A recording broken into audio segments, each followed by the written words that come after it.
मतीनुल करीम व नहनु अला ज़ालिका मिनश शाहिदीन व शाकिरीन वल्हम्दुलिल्लाहि रब्बिल आलमीन। ऐ मज़हरे नूरे खुदा बलगल उला बिकमालिही मौला अली मुश्किल कुशा कशफत दुजा बिजमालिही। हसनैन जाने फातिमा हसनत जमीउ खिसालिही यानी मोहम्मद मुस्तफ़ा सल्लू अलैहि व आलिहि। अज़ीज़ाने मोहतरम सामईन ज़वील एहतराम, मिंबरे नूर पे जलवा अफरोज सादात मकनपुर शरीफ, उलमा, अइम्मा, हुफ़्फ़ाज़ और इस पुरवकार तकरीब में उर्से फ़ातिहे अजमेर में तशरीफ़ लाने वाले हम और आप खुशनसीब हैं। परवरदिगार आलम ने हमें अपने महबूब के उर्स में आने की तौफ़ीक़ अता फरमाई। जितने हज़रात यहाँ तशरीफ़ रखते हैं और जो लोग जगह की तंगी की वजह से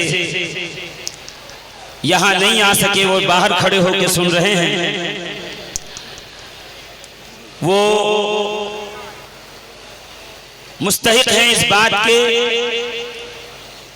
कि उन्हें मुबारकबाद पेश की जाए कि उनके मोहसिन करम फरमा के इस मुक़द्दस उर्स की तकरीब में वो तन मन धन के साथ यहाँ पे हाजिर आए। ये पहला उर्स पाक है इंशाअल्लाहुल अज़ीज़। अल्लाह रब्बुल इज़्ज़त ने चाहा तो अभी डॉक्टर इंतखाब साहब क़िबला ने जो शेर आधा कह के ख़त्म किया था तो उसको मैं पूरा कर दूं कि सितारों से आगे जहां और भी हैं, अभी इश्क के इम्तिहान और भी है ना। तो अभी इंशाअल्लाहुल अज़ीज़ इश्क के इम्तिहान और हैं, और मैं नहीं समझता हूं कि ये उर्स पाक इस ग्राउंड में मुकम्मल हो सकेगा। इसके 10 गुना अगर ग्राउंड लाया जाए, मैदान लाया जाए, तो अल्हम्दुलिल्लाह फ़ातिहे अजमेर के चाहने वाले उस ग्राउंड को भर। मैं चाहता था कि आपके सामने बहुत कुछ बयान करूं, मगर मेरे पीछे एक तवील फहरिस्त है और आपको उनसे समाअत करना है। और मैं अल्हम्दुलिल्लाह आपके दयारे मोहब्बत में गाहे बगाहे हाजिर होता रहता हूं। आप जब चाहें तब मुझसे सुन सकते हैं। अल्हम्दुलिल्लाह अज़्ज़ व जल मैं आपका अपना ही हूं। जब आप आवाज़ देंगे तो मैं लब्बैक कहता हुआ हाजिर हो जाऊंगा। आज फ़कत इसलिए आया हूं कि जिस दहलीज पे आया हूं उसको चूमूं और चूम कर फ़कत एक बात कहूं कि जिसके दामन में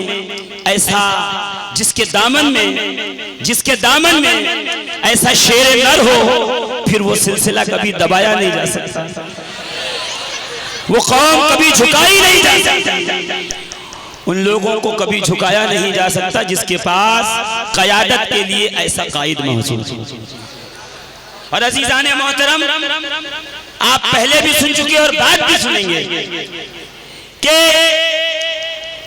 हुजूर फ़ातिहे अजमेर रदियल्लाहु तबारका व तआला अन्हु की वो शख्सियत है जिन पर उनके मुरीदों ने नहीं बल्कि उनके अकाबिर ने भरोसा किया। उनके अकाबिर ने भरोसा किया। मेरे आंखों देखी हाल तो नहीं है, मगर जिन्होंने आंखों से देखा है वो अल्हम्दुलिल्लाह यहाँ तशरीफ फरमा है। आप उनसे अभी सुनेंगे कि जिस वक्त अजमेर का मुनाजरा तय हुआ था तो मकनपुर की सरजमीन साहिबाने इल्म, साहिबाने फिक्र, साहिबाने दानिश, साहिबाने तदब्बुर उस सरजमीन पे बदरजाए अतम मौजूद थे। यानी सरजमीन मकनपुर में अगर एक एक का मैं नाम लूं और कोई नाम छूट जाए तो ये बेअदबी और गुस्ताखी होगी। मगर जहां तक मुझे खबर दी गई और मैंने अकाबिरीन मकनपुर से सुना और मैंने किताबों का मुताला किया तो उसमें यही पता चला कि अपने वक्त के जलीलुल कद्र उलमा, मुफक्किरीन, मुफस्सिरीन, मुहद्दिसीन, साहिबाने इल्म दानिश, जिनकी किताबें आज भी अल्हम्दुलिल्लाह अज़्ज़ व जल उन नाबालिग सवालात का जवाब है जो हमारे मद्दे मुखालिफ की तरफ से उठाए गए। बस इसके अलावा और कुछ कहने की जरूरत नहीं है। हम अपने स्टेज से अपनों का जिक्र कर लें, यही काफी है।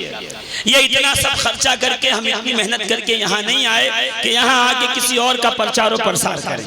हम सिर्फ इतना जानते हैं अजीजान मोहतरम कि कलम के जरिए, सियाही के जरिए भरपूर सवालात का जवाब दिया जा चुका था। सिलसिले के हक में, तायीद में, इजरा में अल्हम्दुलिल्लाह हर सवाल का मुंह तोड़ जवाब दिया जा चुका था। मगर जब बारी आई अजमेर शरीफ के मुनाजरे की, जब बारी आई इहाते नूर में मुनाजरे की, तो एक से एक साहिबाने इल्म फन थे। उन साहिबाने इल्म फन ने जिस पर भरोसा किया वो हुजूर फातिह अजमेर की जाते मुकद्दस था।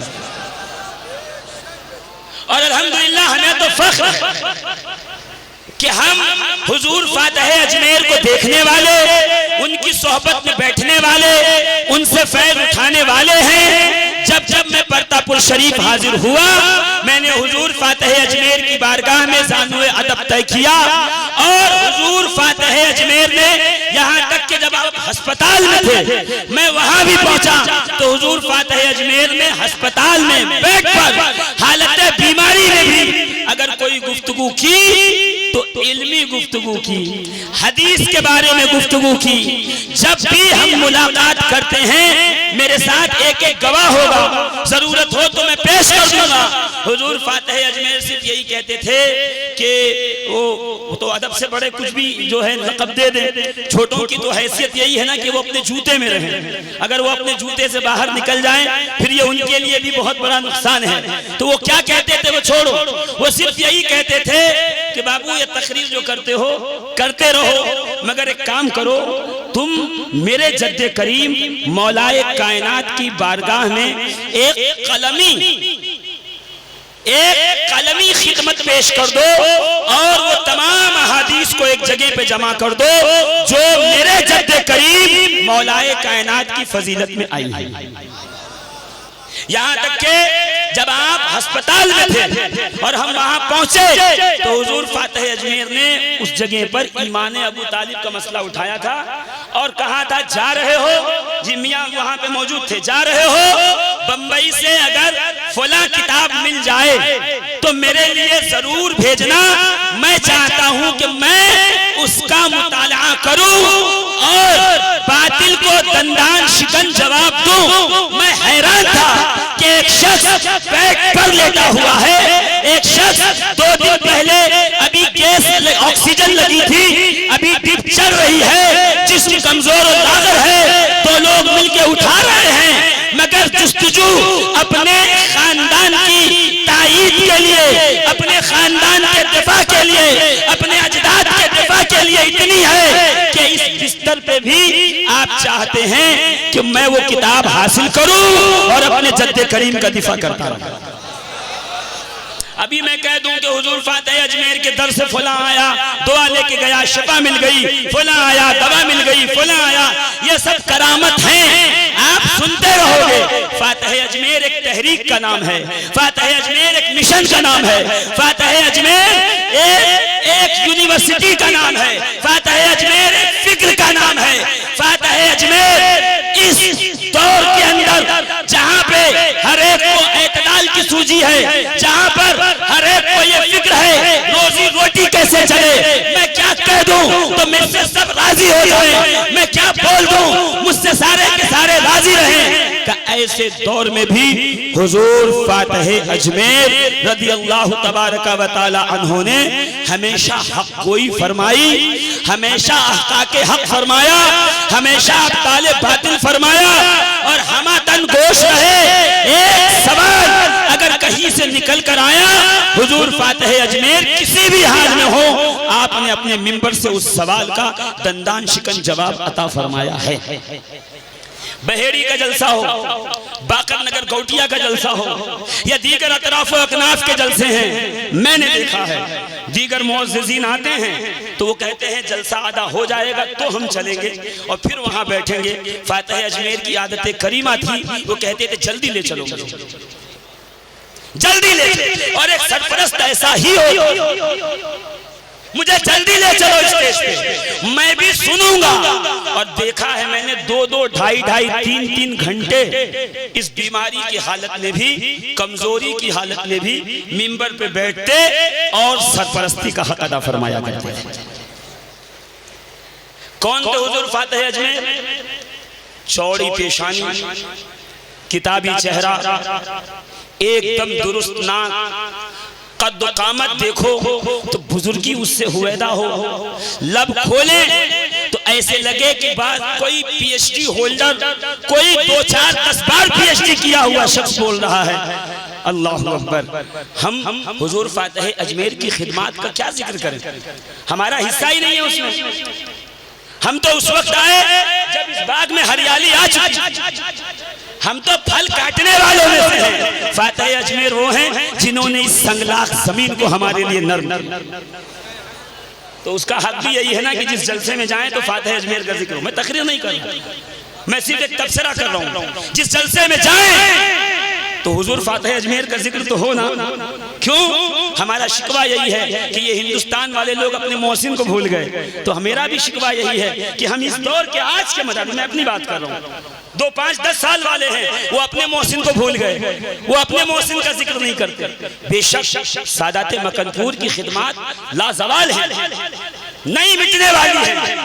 जिसने जो कर दिया, जो कह दिया, जो बोल दिया, वो एक मिसरे की सूरत में हो, एक शेर की सूरत में हो, एक किताब की सूरत में हो, अपने मुरीदों में तबलीग की सूरत में हो, वो सब अपनी जगह है, वो सबका मकाम अपनी जगह पे है। मगर जिसे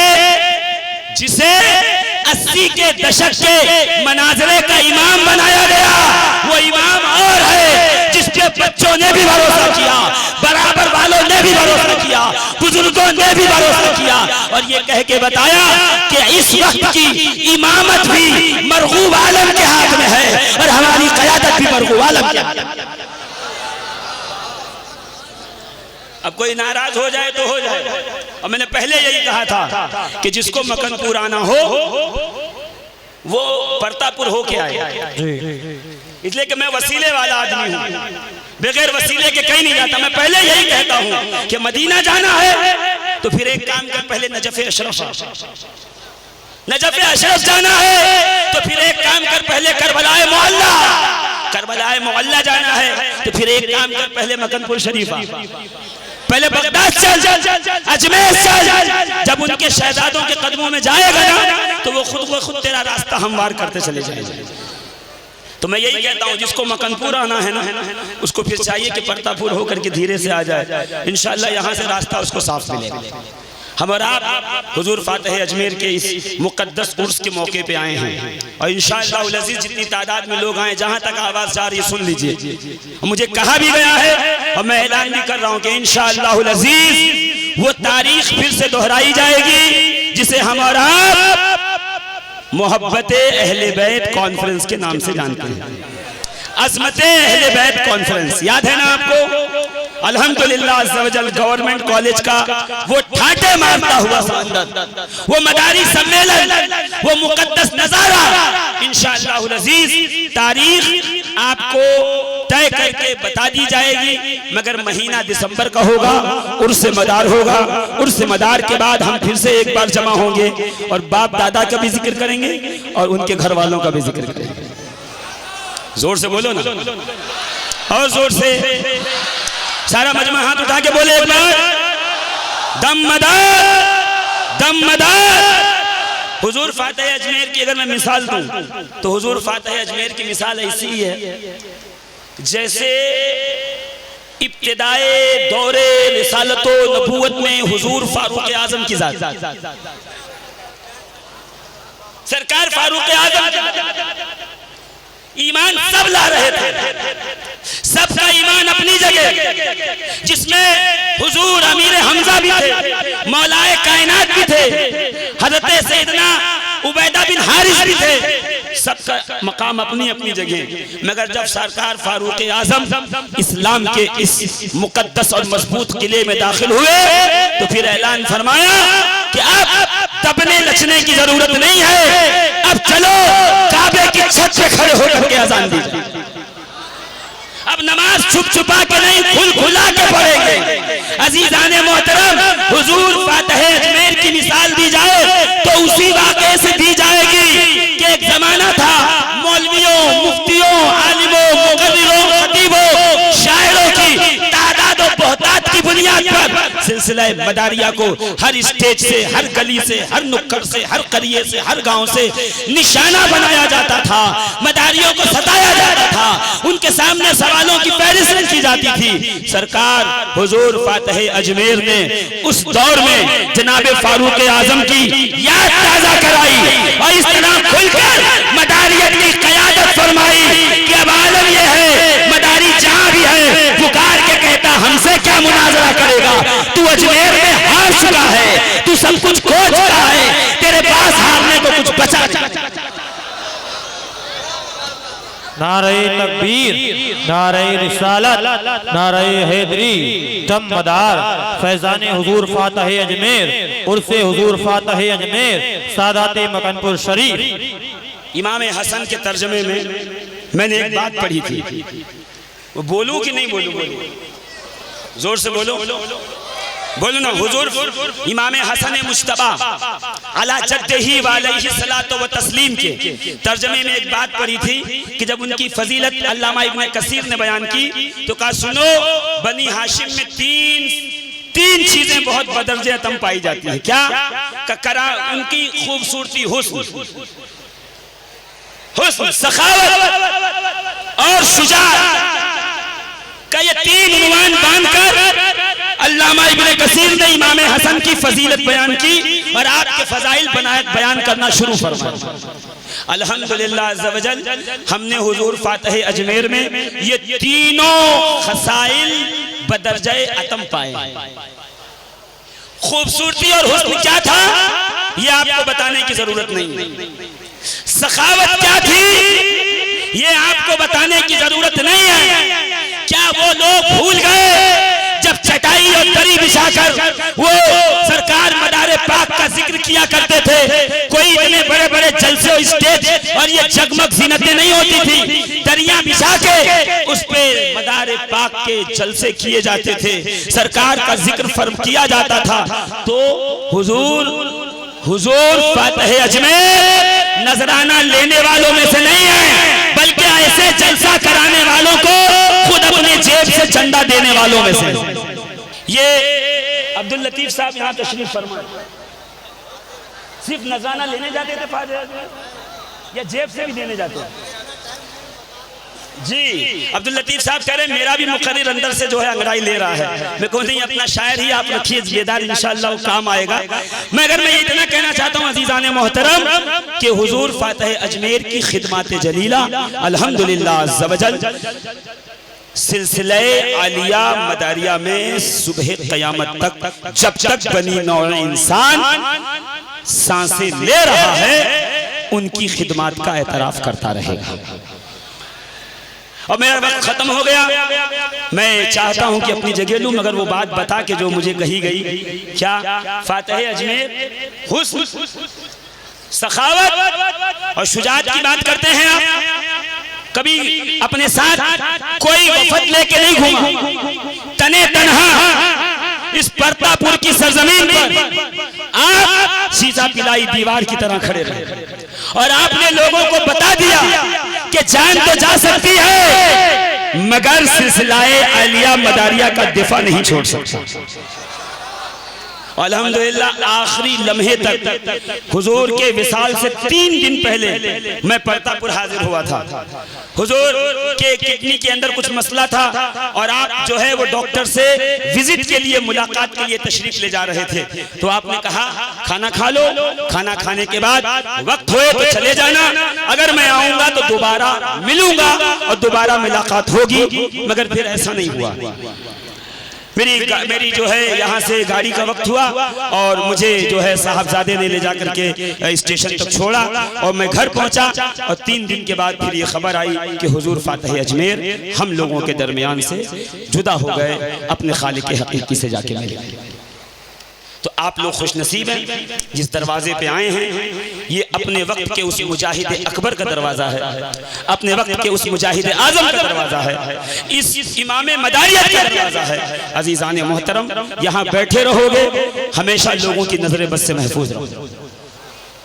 और हुजूर फातह अजमेर एक निस्बत तो ये हासिल थी कि आप हुजूर मदारुल आलमीन के जिगर गोशा थे, परवरदा थे, निगाहे करम थी। आप उनकी आल में से थे, अहले बैत में से थे, खानदान में से थे। और अजीजान मोहतरम, उस पे कमाल ये है कि ये शजरा ऊपर जाकर के कहाँ मिलता है? मौलाए कायनात अली मुर्तजा तक जाके मिल गया। मोहब्बत कीजिए, सादात से प्यार कीजिए, सादात का अदब कीजिए। क्यों? इसलिए कि हदीस पाक है, लौ अन्ना रजुलन सफर बैन रुकन वल मकाम व सल्ला व साम सुम्मा लक़िया अल्लाह हुआ मुबग़िदुन li आले मुहम्मदिन दखलन नार। क्या फरमाते हैं मेरे आका? अगर कोई शख्स रुकने यमानी और मकाम इब्राहिम के दरमियान मर जाए इस हाल में कि वो नमाजी भी हो, रोजादार भी हो, और वो मरे और उसके दिल में बुग़्ज़ अहले बैत हो, तो अल्लाह रब्बुल इज्जत उसे जहन्नम में दाखिल फरमा देगा। फातह अजमेर के एक फजीलतों में ये भी है कि आपकी रगों में रसूल खुदा का खून गर्दिश कर रहा है, आपकी रगों में अली के मुर्तजा का खून गर्दिश कर रहा था, आपकी रगों में निस्बते खातूने जन्नत जनाबे फातिमा ज़हरा गर्दिश कर रही थी, मौजूद थी। और ये वो निस्बत है अजीजान मोहतरम जिसका अदब हर एक बंदे मोमिन पे वाजिब।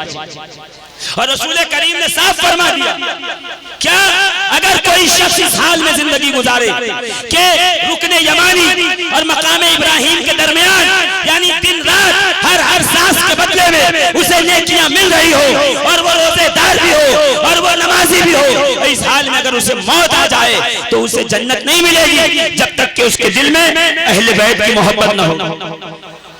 इसका मतलब क्या हुआ?